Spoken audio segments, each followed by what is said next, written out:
As you can see from the chart there, we have a lot of muscles, and the human body is a very complex organism, and we can train very, you know what I mean, especially anyone that's playing at a high level, it can be very highly trained, very highly skilled.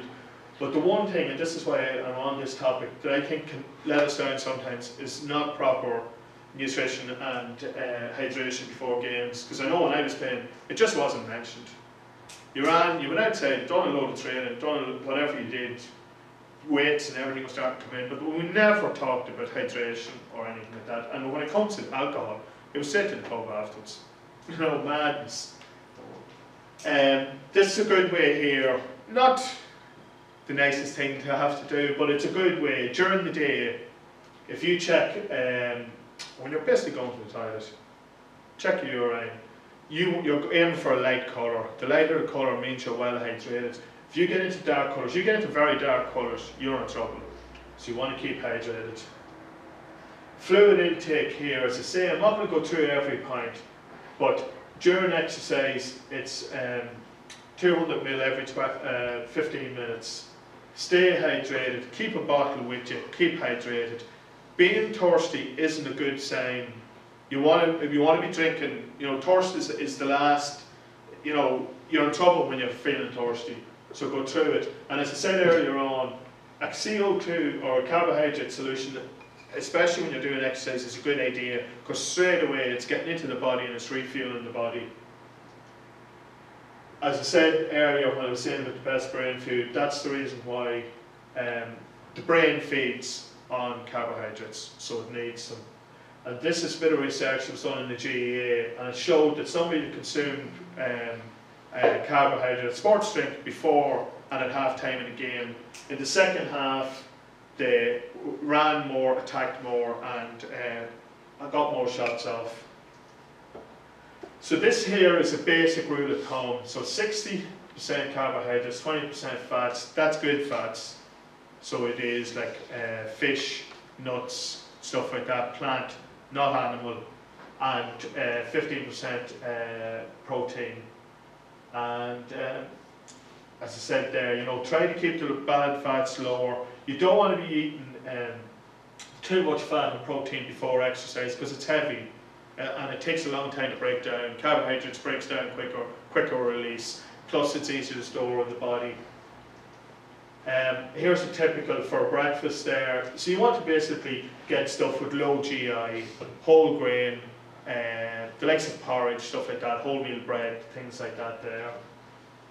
Breakfast, very important, because it is what it says, it's breakfast. You're after been fasting all night, your energy stores are down, so you want to break that fast. Make sure you get a breakfast. Lunch can be eaten up to 2 hours before it.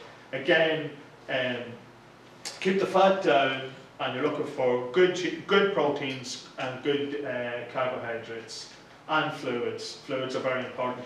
If you're feeling nervous, nibble or take stuff in liquid form. Some people do feel nervous, especially in big games. Stomach might feel a bit wheezy, but it's very important to get food in. I remember when I was younger, I didn't eat at all before matches because I thought I wanted to be nice and light on my feet and everything. That absolute madness. So it was. Dinner can be, depending on what time the match is exercise at, but again, you're aiming for, because it's a bigger meal, 3 hours beforehand, 3 to 4 hours, so that it's well, you know, it's digested in your body. And again, it's the same principles: lean meat, good carbohydrates and that, and mixed vegetables. And then for dessert, we've got something that's, you know, good, quick release of carbs. Snacks are a good idea on match day. Nibbling's a good idea in general anyway. Try to avoid big, heavy meals. Nibbling, that's the way we were designed. We were designed to nibble. During exercise, make sure to take in fluids. Sports drinks, water and all the rest of it. Keep taking them in. It's a good idea. And the likes of jelly bean, cereal bar, banana. The way you see tennis players always eat bananas. After training, very important. You're after putting your body through a lot after matches and all the rest of it. Get stuff in straight away. You've taken things out of your body's craving them. First half an hour, it'll soak them in. Get it into you as quick as you can. Go for something with high GI, sports drinks, jelly beans and all the rest of it. Then afterwards, go for your good balanced meal. You need protein, you need your fats, you need your carbs. Protein especially, because you're going to have to do damage to your muscles. Again, this is the reason why if you're after a hard match or a hard session, your body's crying out for stuff. You're after putting it through an ordeal. So it maximises recovery. It helps to stop muscle soreness, such a thing, prevent injury or reduce injury. And as well as that, your immune system could be under stress after a hard session. Again, alcohol, and this is the technical reason. I'm not going to go through it all, but it's just the time before and the time after exercise, alcohol is a bad job. I know it's got calories, but they're bad calories. They're calories they're empty. You store them as fat and that, so it's not a good idea. As I say, in the handout afterwards, there'll be more detail on all of that. This is very important. The length of advice I'm giving you today, it's good advice, but it's not something on the day of a match or the week coming up to a big match you want to say, God, yeah, we've a big game, this is time to try all this out. It's not, because your body is used to your own system. If you try on a big day to suddenly just take in fluids or take in something different, you can start to feel wheezy, start to feel bloated, unwell, diarrhea, something else. So don't try to do these things on the week coming up to or at a big game. Okay, everyone. If just before just move on, what are some of the key points that we've gone through there? Well, alcohol. Good. Importance of hydration. Low GI breakfast. Low GI breakfast, yeah. To go on good fast, not too bad fast. Exactly, yeah. No, that's it's all protein after training, so repair the muscle. Yeah. Avoid being thirsty, just hydrate yourself. Exactly, keep hydrated, yeah. Watch the, you know what I mean? As I say, if you just follow the chart, just keep it in your head, clear. It's not something you want to be doing, but it's practical. So again, this is exactly most of the things you've come up with. So it's at least 2 litres. 2 litres is a minimum. If you keep a bottle with you all the time, so you will just keep sipping. So you will, and as I said earlier, and most of you anyway, it's 1.5 litres for each kg of body weight lost. As I said there, as little as 2% can affect performance, so it's very subtle. It's only 2%, you probably won't even notice it, but it does affect performance. It affects in the brain and in the muscle. As I said, 5+ is potentially dangerous. Amazing, it's only 5%, that's it.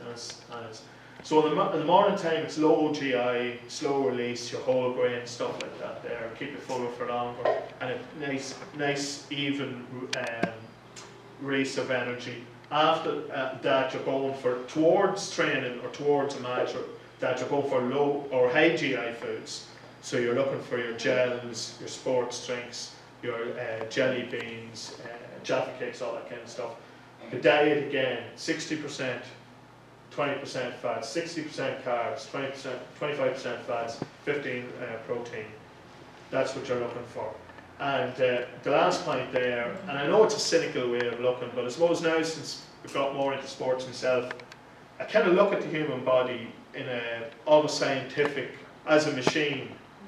So like you think about it, you can have the best and most highly tuned engine in the world, but it's useless if it runs out of fuel. And it's the same with us. We can do all the training and get ready for big matches, do all the training, do all the tactics, all our strength stuff, all our conditioning stuff. But if we don't prepare our body right in actual fluids, we're impairing ourselves, And this is going on to the next session. As I say, these are things I feel are being neglected sometimes. I think stretching is very important before and after exercise of any type, or even just in the mornings yourself, because I see it an awful lot. I see people getting injured. I see there's an awful lot of injuries there, and there's no one else involved. Fellas go out on the field, girls go out on a court or whatever. They twist quickly, something goes, and that kind of crack. So I feel that stretching and that is very important. It's it's good for the joints, good for the ligaments, good for muscles, good for realigning of muscles and all the rest of it. It gets waste fluids and waste products out of your body and that. So I think it's very important to topic. So that's what we'll be moving on to the next time. And I hope you don't all feel like this here. Thanks for listening, and everyone else is sleeping, one left hand. So thanks very much, everyone.